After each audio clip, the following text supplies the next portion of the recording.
was arrested in New York City on 2 separate federal cases, one out of this district and one out of New York. Information on the New York case will be provided by the U.S. Attorney in Manhattan. I will discuss the California case now. The case was filed in Santa Ana on Friday and was unsealed today.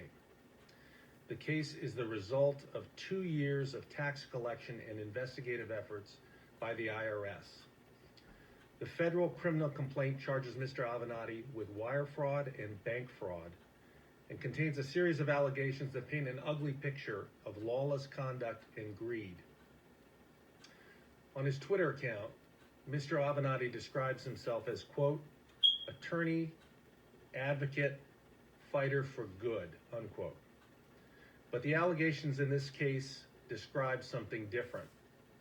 A corrupt lawyer who instead fights for his own selfish interests by misappropriating close to $1 million that rightfully belonged to one of his clients. The complaint also alleges that Mr. Avenatti obtained bank loans worth millions of dollars through fraud by submitting phony personal income tax returns and other false information to the lending bank.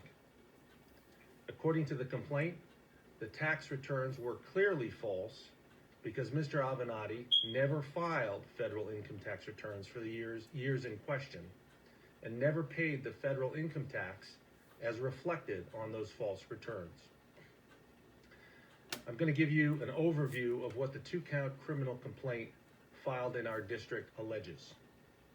I do want to remind everyone that Mr. Avenatti is presumed innocent unless and until these allegations are proven beyond a reasonable doubt in a court of law.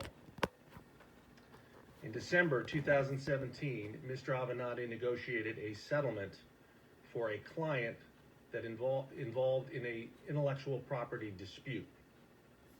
Under the settlement, $1.6 million was due to be paid by January 10, 2018.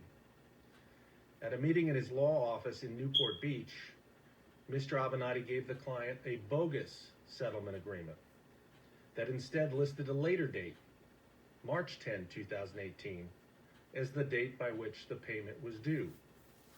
The $1.6 million was wired on January 5th to an account controlled by Mr. Avenatti. Mr. Avenatti then used his client's money to pay expenses for his own coffee business, Global Baristas LLC, which did business as Tully's Coffee, as well as to pay his own personal expenses. When the fake March 10 deadline came and went, the client asked Mr. Avenatti where his settlement money was. Mr. Avenatti never told him the money had arrived, and to add insult to injury, between April and November of 2018, Mr. Avenatti, quote-unquote, advanced $130,000 to his client so the client could meet his own financial obligations, while he waited for the supposedly late settlement money to arrive. In essence, it appears Mr. Avenatti loaned the client's own money to the client, money that Mr. Avenatti had already secretly collected. To this day, nearly 15 months later, Mr. Avenatti's client is still waiting for the bulk of his settlement, even after he hired another attorney who discovered that Mr. Avenatti had the funds all along. All right, so all I gotta say is this dude's face says everything.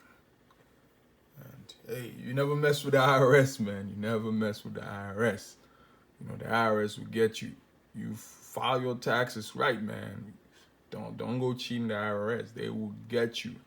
You know, it's funny, like listening to this Avenatti dude about this guy, and you know, everyone came after Trump. Trump this, Trump that, Trump Russia gate. You know, Trump. Listen, I'm not a fan of Trump. I'm not a Republican, and I'm not a Democrat. But this case tells you that we need to scrutinize everyone who has something to say. You know what I'm saying? It always seems like every time someone comes out of nowhere and says, oh, Trump this, Trump that, we just eat it. if they say something negative about Trump, everyone is like, oh yeah, he right, he's absolutely right. And look at this guy. This dude was planning on running for office or presidency or whatnot, and people were backing him, even though we had this going on. This dude was defrauding and stealing people's money and pocketing it for himself and enjoying himself. You know, we made him famous just because Trump had an affair with a porn star. Okay, yeah, big deal. He messed. He was cheating on his wife. Yeah, we know that.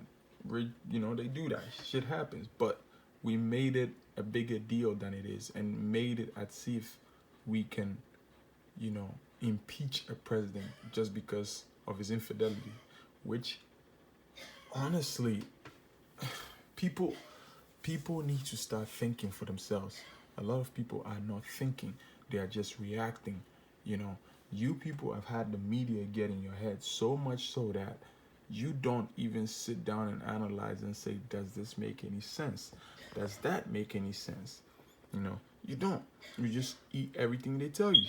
They tell you, oh, Trump Russia, Trump this. You have this dude coming out of here. And this is the guy that you people were endorsing. This is a guy that people were out here saying, oh, he's a great guy. He looks like he's going to be the front runner for the Democrats. I'm sorry. Right now, let me tell you something. I think Trump is going to win again. Because the way he's been under attack by the liberal media and has withstood it for so long, it shows strength. And his supporters will back him up. They will remember this. And everyone who's seeing what's going on and the way things are being outraged, the outrage culture we have going on, the way people are getting outraged over every single thing, people will remember this. And I tell you, again, not a fan of the guy, but we need to analyze and scrutinize everything that goes on. We just react. We don't think. We just react, and that needs to stop. Or else we have people like this Avenatti character, who's doing shady business right under our noses.